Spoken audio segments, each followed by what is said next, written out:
Welcome to today's deep dive. I recently came across a truly fascinating perspective on personal finance, and we are going to unpack it together right now. We aren't looking at spreadsheets, compounding interest, or stock portfolios today. Instead, we're diving into a really profound philosophical text by Professor Kamlesh Kumar Choksi that fundamentally rethinks how we value our money. It's an approach that pulls us completely away from mere numbers and asks us to look at the actual moral weight of our financial decisions. Seriously, by the end of this, you might never look at your bank account the exact same way again. So let's just kick things off with a pretty bold question that challenges the typical economic mindset straight out of the gate. Do you actually respect your wealth, or are you disrespecting it? Now, when we usually hear about respecting money, we immediately think of frugality, right? We think of sticking to a super tight budget, hunting for bargains, or locking our cash away in a high-yield savings account. But Professor Choksi argues that the answer has absolutely nothing to do with how tightly you hold on to your cash. Actually, true respect for wealth is entirely defined by how you let it go. It's all about how you spend it.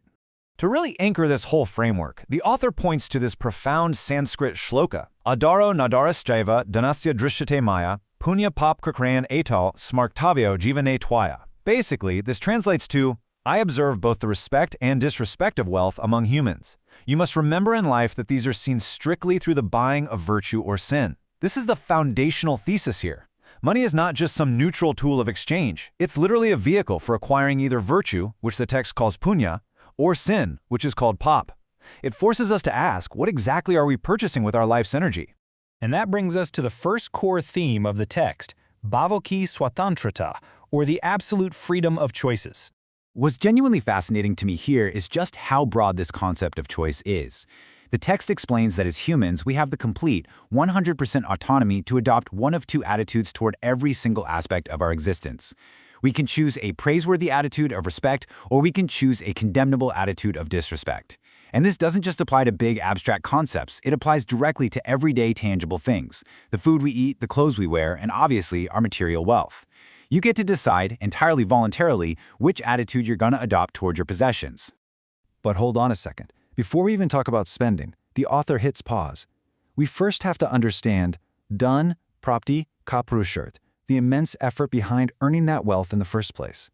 Earning wealth is portrayed as the ultimate physical manifestation of several really deep forces coming together. It starts with divine grace, it's fueled by the blessings of your parents, it's guided by the knowledge imparted by your teachers or gurus, and finally, it requires what the text calls prachand purusharth, just extreme, tremendous hard work on your part.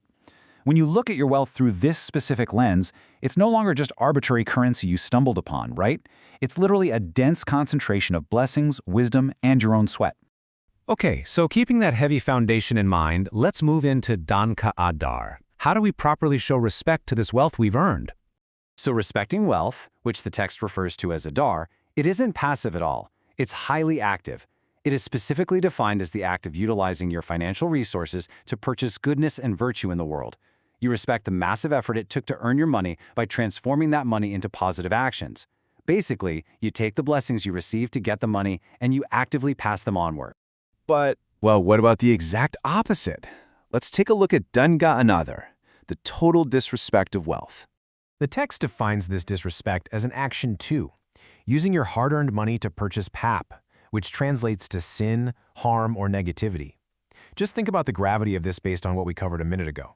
If your money represents your parents' blessings, your teacher's wisdom, and your own extreme hard work, using it to fund harmful actions is the ultimate insult to all of those forces. You are taking something sacred and utilizing it for destruction. Putting these two paths side by side really helps us understand the practical, real-world actions associated with each. The philosophy is beautiful, for sure, but Professor Choksi makes sure to ground it in everyday human behavior. Let's look at exactly what buying virtue versus buying harm looks like in practice. You are actively respecting your wealth when you use it to uplift others. This includes engaging in charity or paropkar, actively seeking to benefit the people around you. It means using your financial leverage to actually remove someone else's suffering. If you see a person facing scarcity and you step in to provide the essential goods they need to survive and thrive, you aren't just being a nice person. According to this philosophy, you are performing the absolute highest act of respect towards your own wealth. You are giving your money the dignity it truly deserves. Conversely, look at the acts of disrespect.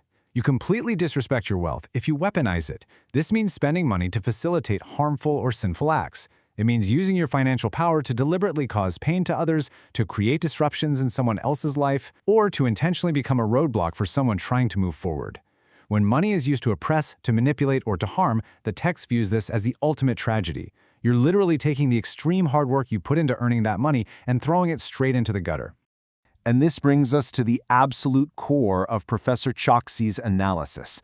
Jivan ki sarthakta, the fundamental meaningfulness of your life. The commentary doesn't sugarcoat it. It argues quite bluntly that your financial choices dictate your life's success.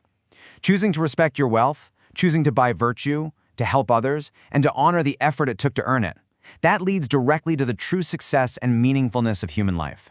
It makes your existence matter. On the flip side, disrespecting your wealth, using it for harm, selfishness, and disruption, renders your existence a complete failure. It makes your life fundamentally meaningless. The way you spend your money is the ultimate barometer of your life's worth. So I want to leave you with a pretty massive question to chew on today. Look at your own life, look at your own bank statements, and ask yourself, based on Professor Choksi's principles, is the way you are spending your wealth making your life truly meaningful? Are you buying virtue or are you buying harm? It's a profound lens to view our daily transactions through, and it's a powerful reminder that every single time we spend, we are making a choice about exactly who we want to be. Thanks so much for joining me in this analysis, and I really hope this sparks some deep reflection on how you engage with your own hard-earned wealth.